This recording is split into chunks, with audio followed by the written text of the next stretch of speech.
Welcome to Fox TV News, where everything is true. Jamaica News in Review. Teen shot dead by father after being mistaken for intruder.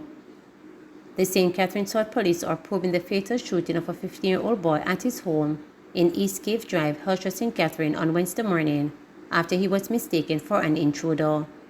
The deceased is Raheem Shaw, a student of Woolmer's Boys School. Raheem was shot by his father, a licensed firearm holder. A neighbor said she heard gunshots when she got up to use the bathroom about 3:15. She then heard crying and ran outside to investigate. Me only see one neighbor a come across, and me hear the mother bawl and I say, "Where my do outside? Where my do outside? Where me I go do? Where me I go do?" The woman said when she learned of what happened, they rushed the teen to hospital. She said the teen appeared to be a decent boy. Him no go out a road, not even daytime. If nobody no know say the little boy over there so, nobody no know say a little boy over there so. Everybody shocked right now, she be mourned. According to the neighbor, the community was not really affected by incidents of burglary, but perhaps the father was on high alert because when you do addition to your house, people think you have money and stuff. It's reported that the family was asleep when Raheem's mother alerted her husband to the front gate and grill being opened. The father discharged 3 rounds through the front door after he heard someone opened it. He then realized it was his son who had been shot. Raheem was pronounced dead at the Spanish Town Hospital. Senior Superintendent Christopher Phillips, commanding officer of the St. Catherine South Police Division, said Raheem's parents are devastated by the incident. According to the policeman, the teen had a good relationship with his father and was not known to be a troubled child, so his parents were not expecting him to be outside the house in the wee hours of the morning. SSP Phillips said the police are carrying out further investigations to determine why the teen was outside at that time and to put the pieces together so we have a fulsome picture of what took place. Woolmer's Boys School Principal Dwight Pennycock addressed this morning tragedy with Raheem's 5th form class. Grief counseling is being provided for the students. Apparently they heard grill knocking and somebody entering. Their father got up and fired several shots. I don't know if he had confirmed what he was firing at, but he fired several shots. It was later borne out that his 15-year-old son was shot and injured. He later died at hospital. Very, very, very, very unfortunate situation. Basically, the family now is devastated, and from what we gather so far, the father and the son did enjoy a very good relationship. But we will be doing our further investigation. Both parents are here. At the initial stage, we definitely would have to provide some counseling for both parents, and as we continue the investigation. Man killed, woman injured in attack at Westmoreland guest house. A man was shot and killed, and a 38-year-old dressmaker was injured by a gunman at a bar at a guest house in Negril, Westmoreland on Tuesday night. The deceased has been identified as 29-year-old Edward Mosley, otherwise called Eddie, of Red Ground in Negril. The Negril police report that about 10:30 p.m., Mosley and the woman were among other patrons at a party being held at the Happy Quarters guest house located along Norman Manor Boulevard in Negril. Minutes later, a man dressed in dark clothes walked up to the bar whilst posing as a customer and ordered a bottle of liquor. He then left the bar, but quickly returned and brandished a handgun and opened fire, hitting Mosley and the woman. The gunman ran from the venue, and the police were summoned. Upon their arrival, Mosley was discovered suffering from gunshot wound to his head, and the female was shot in the foot. They were taken to hospital, where Mosley was pronounced dead and the woman admitted. Leave now, flood-affected residents of Western Park in Clarendon being advised to evacuate the area immediately.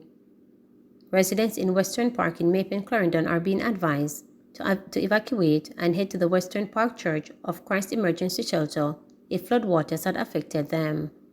According to the Maple Municipal Corporation, homes on Harry Street or surrounded areas have been flooded. The residents just need to watch, look out, and if the water is rising, they just need to move to higher ground. That's what they need to do. Because with the level of rainfall that we're getting and the intensity of the rains when it does come, it's going to cause more flooding, especially in the low-lying areas. And we do have some areas where the drains are overflowing because they just cannot carry the volume of water. So I just like to warn the citizens in the parish of Clarendon to be very careful and protect themselves. Right now, the shelter that is activated within the Harris Street, Maypen area, is the Church of Christ on Harris Street that is activated presently. So if the citizens in that area needs to evacuate, then that's where they need to go. 4 charged following gun seizures in St. James operations. The 4 people who were arrested in connection with the seizure of 2 firearms during Operation Relentless 2 in St. James on Saturday, September 24, has been charged. They are 26-year-old Omar Henry of Grenada Courts, Cornwall Courts in St. James, 21-year-old Britton Malcolm, a customer service representative at Marcus Garvey Avenue, Rose Heights in St. James, 33-year-old Errol Downer, a mason of Cassava Walk in Albion, St. James, and 25-year-old Alyssa Hart, an entrepreneur of Cassava Walk in Albion, St. James. Henry and Malcolm were arrested when joint police military teams and the St. James Operational Support Team conducted an operation about 6:30 a.m. at Grenada Courts in the parish. During the search of a house, a Taurus pistol and a magazine containing 10 rounds of ammunition were found in the closet of the bedroom.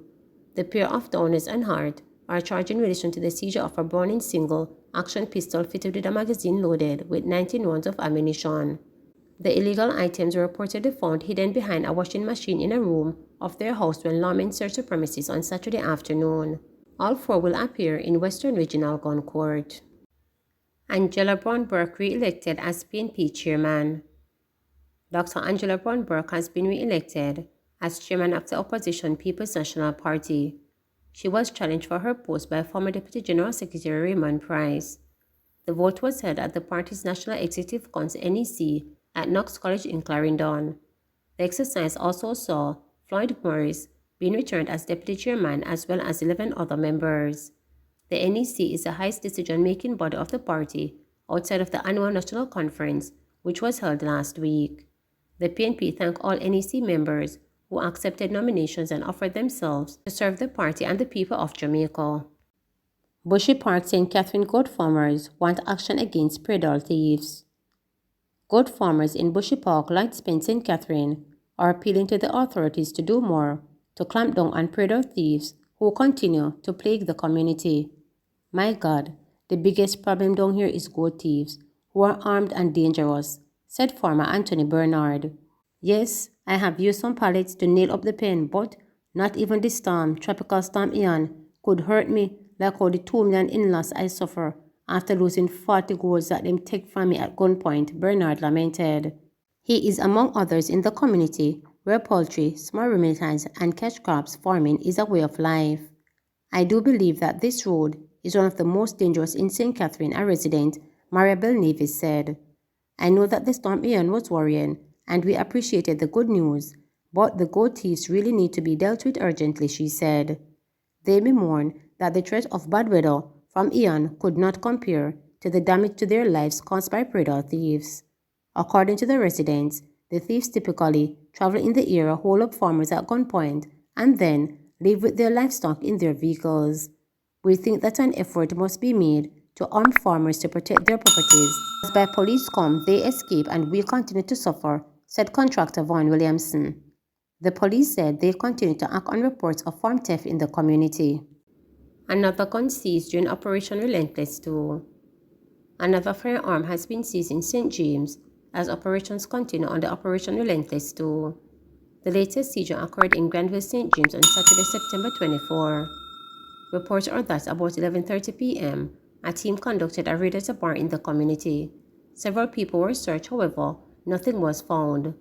The outside area of the premises were then checked, and a Raven MP 25.25 pistol was found in a patch of grass. The firearm was fitted with an empty magazine. No one was arrested in connection with the seizure.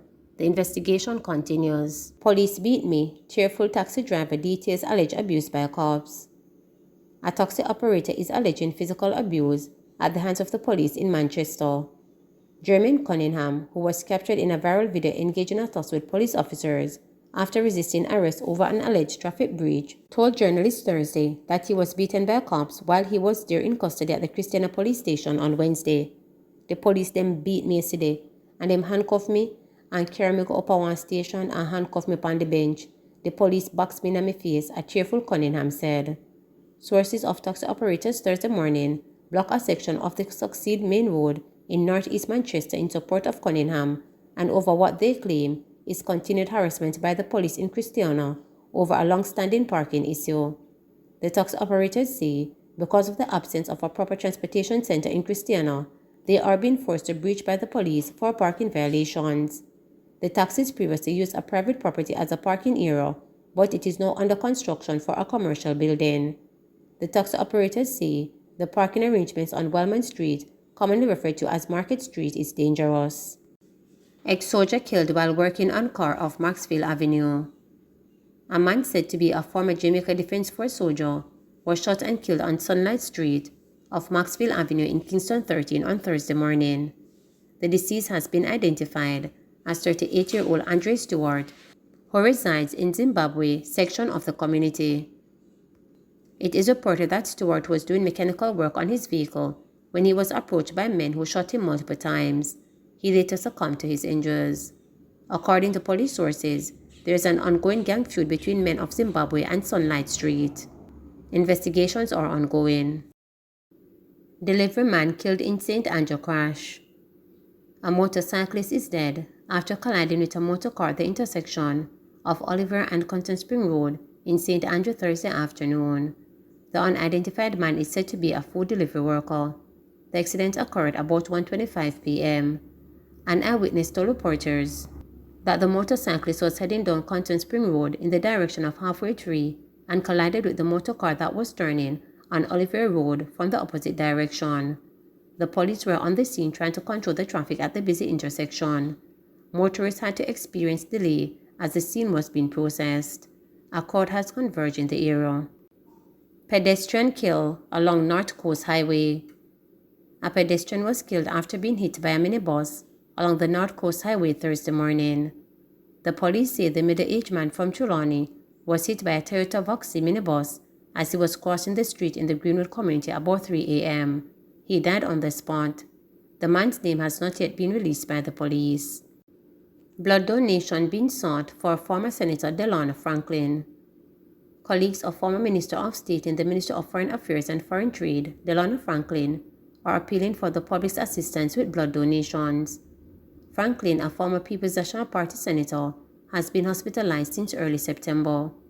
The 62-year-old is in critical condition at the University Hospital of the West Indies, a close contact with knowledge of his illness reported. He was diagnosed with a rare disease a few years ago. Persons wishing to assist are being asked to donate blood under his name at the Blood Bank of Jamaica or at the hospital's blood bank. The receipt should be submitted to the head nurse at Enox UHWI. 17-year-old girl in police custody after student killed at Kingston Technical. Police have taken a 17-year-old female student at the Kingston Technical High School into custody following the killing of a 16-year-old girl from the same school. The dead girl has been identified as grade 11 student Miss Jan Campbell, who was reportedly from the Kingston 2 area. Information reaching reporters is that about 2:45 p.m., both students were at school when a dispute developed between them. The altercation turned into a fight. During the fight, it is alleged that Campbell was stabbed to the left side of her neck and left side of her forehead. The other student received injuries to her left wrist.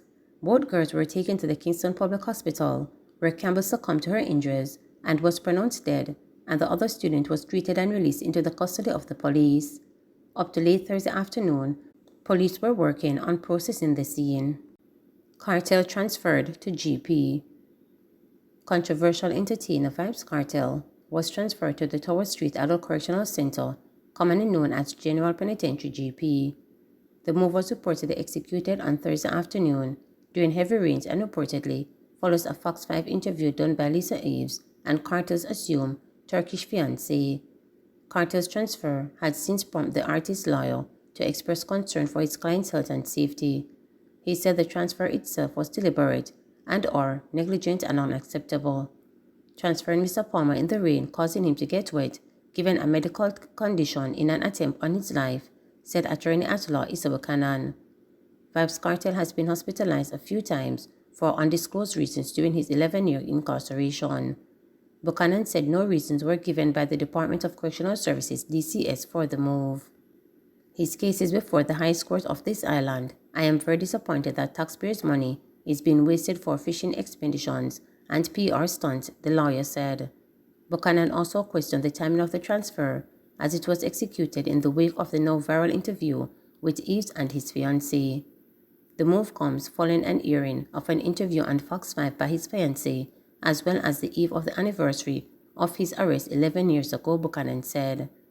His fiancée told journalist Lisa Vybz that she and Kartel got engaged in the summer of 2022 during an authorized prison visit. Last month, Kartel dedicated his upcoming EP, True Religion, to his fiancée and shared new photos of her visiting him at Horizon Adult Remand Center in Kingston. The EP is scheduled to release on Friday, September 30. It is not the first time that Kartel has been housed at the Tower Street Adult Correctional Center. GP was built to accommodate 650 male inmates, but has developed a reputation for being overcrowded. Kartel was being held at Horizon Adult Remand Center after he was initially removed from GP. The artist is currently awaiting the outcome of his murder appeal at the Privy Council in London. He has been in jail since 2011 for the murder of an associate named Clive Lizard Williams, along with his co-accused fellow artist Sean Storm and two others, Kenwood Jones and Andre St. John. Since Carter's conviction in 2014, the DJ has maintained his innocence.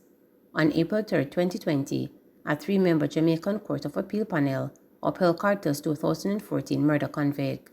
The Kingston court released a 235-page opinion on that day. The court also upheld the convictions and sentences for dancehall artist Sean Storm, as well as Jones and St. John. Please remember to subscribe, like, share, and click the notification bell.